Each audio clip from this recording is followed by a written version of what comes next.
Welcome to U.S. History Notes 1.10 for Ms. Richardson's U.S. History class. These will cover World War I. So we'll start with what actually started World War I. So why did the world end up in war in 1914? Well, the spark is actually the assassination of Archduke Francis Ferdinand from Austria-Hungary. So Francis Ferdinand and his wife, he was the heir to the Austrian throne. He and his wife had traveled to Serbia to celebrate basically Austria-Hungary taking over Serbia and defeating them. So there was a group there that was very upset about this, and they plotted his assassination, and after a couple of failed attempts during a parade, they did manage to assassinate Francis Ferdinand. So then Austria, this sets off a chain of events, and this is really where the war starts. Austria-Hungary wants to punish Serbia for this. Russia had allied with Serbia because they had a lot of ethnic groups in common, so they had those ethnic ties, nationalism ideas, and so Russia, when Austria-Hungary goes after Serbia, Russia goes after Austria-Hungary to defend Serbia. So when they do that, then Germany, who is allied with Austria-Hungary, has to declare war on Russia. Germany had a plan in place because of their military background where they're not going to fight a two-front war, so they actually have to defeat France before they can fight Russia. So they attack France. Poor France was doing nothing there. To attack France, they go through Belgium. Great Britain tells Germany they cannot invade Belgium. Germany ignores them. Great Britain then attacks Germany as well.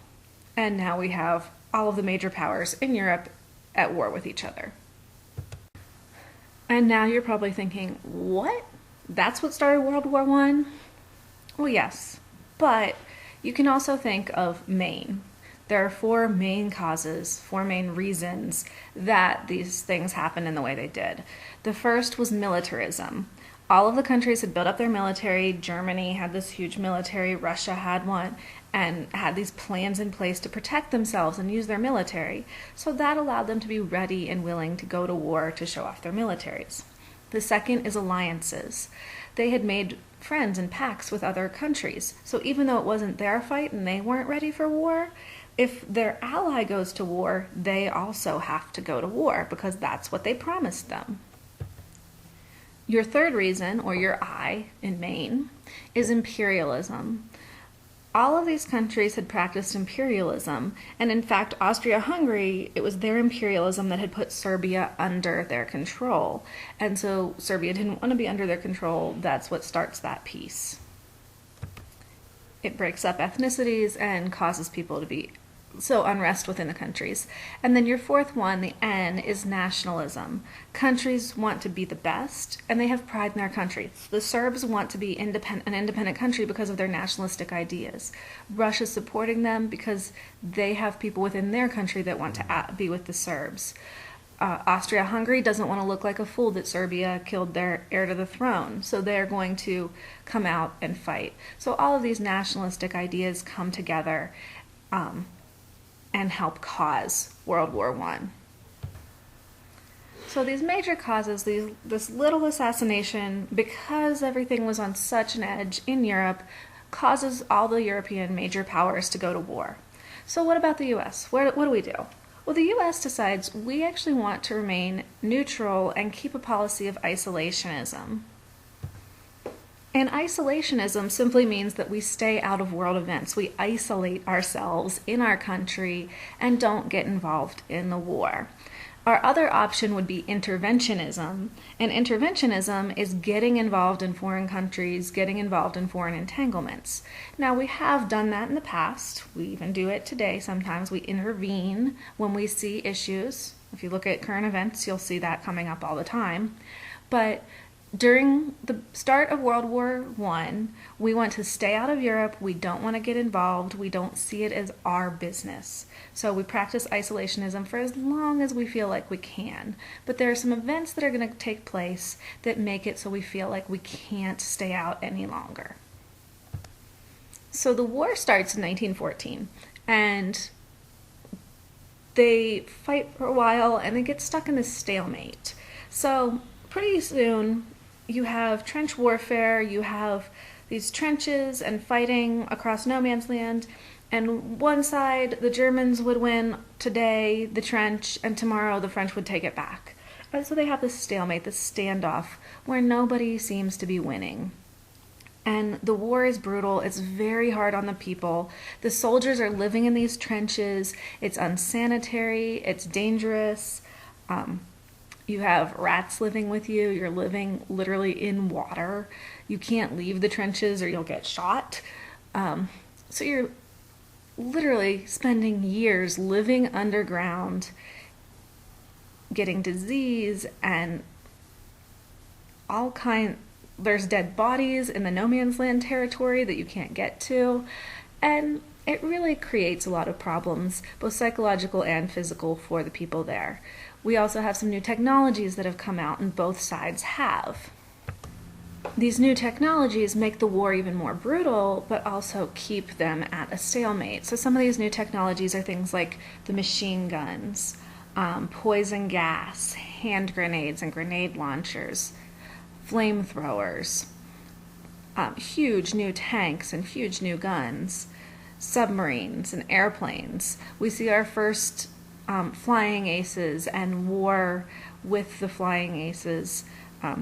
So dogfights happening. So if you have planes, they really didn't have an impact on the end of the war, but you would have planes flying and shooting at each other, and you'd shoot, one would get shot down, and whoever shot down the most planes was the winner.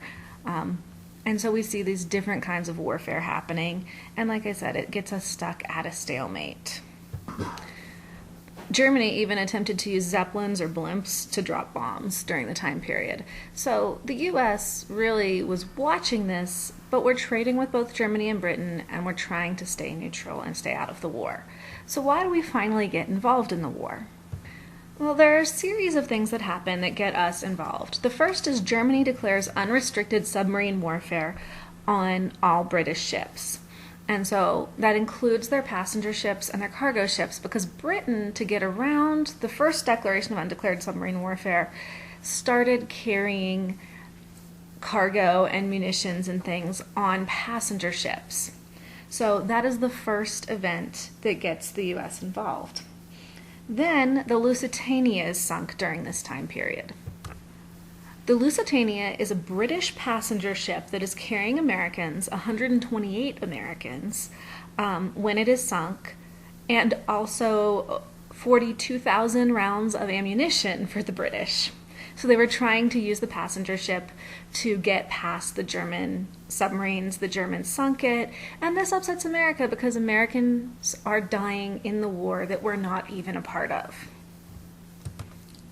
So because America is very upset, Germany does not want America against them.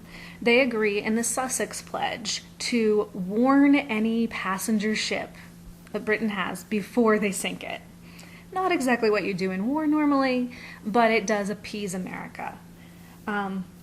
They do eventually go back to unrestricted submarine warfare, but they start with the Sussex Pledge. Then in 1917, this other event happens that seems almost unrelated to the war, but actually is huge in America joining and the side that we join on. The Russian Revolution happens in 1917. Lenin and his party overthrow the Russian Tsar. So there is no longer a king in Russia.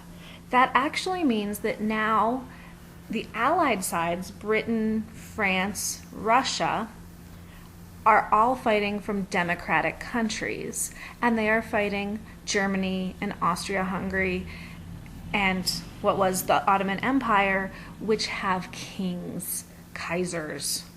Germans is called Kaiser, but they all have kings in charge of them. So it's democracy against monarchies. And so America feels much better fighting on the side of the democracies, and that's actually going to help influence both our involvement in the war and which side we get involved on.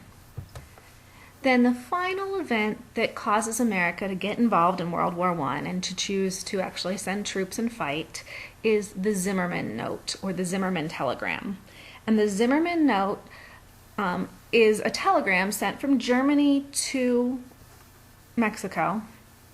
And it's basically telling Mexico that if you fight on our side against the US and attack the US, when we win the war, we will give you back Texas and New Mexico and those territories that you lost to the United States. Now, this telegram may or may not be real, and most historians kind of question its validity today, but it was a good reason for America and American citizens to support getting involved in World War I against this country that's trying to get us attacked. And so we made peace with Mexico. They promised not to get involved in the war, and we then joined the war on the side of Britain, France, and Russia, the Allied powers, against the Central powers of Germany and Austria-Hungary, and we declare war on April 6, 1917.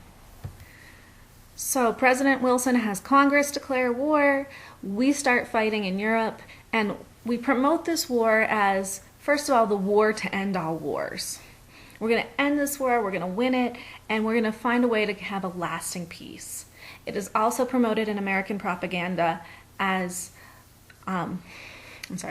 the war to make the world safe for democracy. Remember, it's democracies fighting against monarchies. We're going to defeat the monarchies, we're going to make it safe for democracy. Everyone will get to be in a democracy, have their own choice, and our propaganda pushes that. We even get people involved. We try to get people to enlist to do this, try to get people to help with doing this. This is even how the Prohibition Amendment gets passed. Remember, I said World War I was one of the reasons. You want to feed the soldiers, you want them to have bread and things like that. We need to use our grains for food, not for alcohol that's being wasted here in the United States. So we use the war to really push all kinds of propaganda here at home. And we're making the world safe for democracy. So what about this war? How long did it last? How did it end? The war itself lasted from 1914 to 1918 in Europe. The United States didn't get involved until 1917, so we actually were only in the war for about a year. It ends with an armistice, so nobody completely takes over one side. So Germany agrees to stop fighting. There's not really a winner, but the Allied powers, since it was Germany that asked for the armistice, we take the Allied powers as winning. And so the war is then over in 1918. Now, what they have to do is figure out, what does the peace look like? What are our peace terms? What does our treaty look like? And that becomes kind of a shaky ground, and this is going to lead to some later problems. So President Wilson, at the end of the war, proposes these 14 points. We have Wilson's 14 points. And he says these 14 ideas he has, if we do all of them, they will lead to lasting world peace, because it will make things fair for everyone. Everyone should be happy. Well, the European powers, France and Great Britain especially, want to punish Germany because they're afraid of Germany, because Germany is so powerful. So Germany has such a big military, they have all these natural resources. They want to punish Germany because they are concerned about further action from Germany towards them. So only one of Wilson's 14 points actually gets adopted into the peace agreement, the Treaty of Versailles. And that one is the League of Nations. And the League of Nations is a precursor to the United Nations, and it's a grouping of representatives from every country that will meet and discuss anytime there is a conflict or an issue, and they will try to resolve this conflict peacefully. And so all the countries will have a say, their decisions will be lasting and binding. The League of Nations does have a couple of problems, though. Number one, there's no power to enforce what they decide, so it's going to end up being a failure. The United Nations has more power than that. The other problem is that the United States Senate refuses to ratify the Treaty of Versailles, so it never actually takes effect for the U.S., which means the United States never joins the League of Nations. So even though it's our president's idea, we never actually join the League, which leaves it with one of the world powers not a part of that group, and the group fails. So then what did the Treaty of Versailles say? What was the final treaty? like I said, Britain and France wanted to punish Germany. So what they ended up doing is they took away a lot of land from Germany. They took away their military. They limited the size of it. They couldn't add new. They couldn't create new. They took manufacturing away from Germany so that they couldn't build more tanks and guns and things. Germany was one of the top manufacturers of military supplies in Europe at the time, and they stopped allowing that. And then, after taking away manufacturing and mining and land from Germany, and you can see from the maps that you looked at here how that happened, then they decided to make Germany pay for the war expenses for all the countries.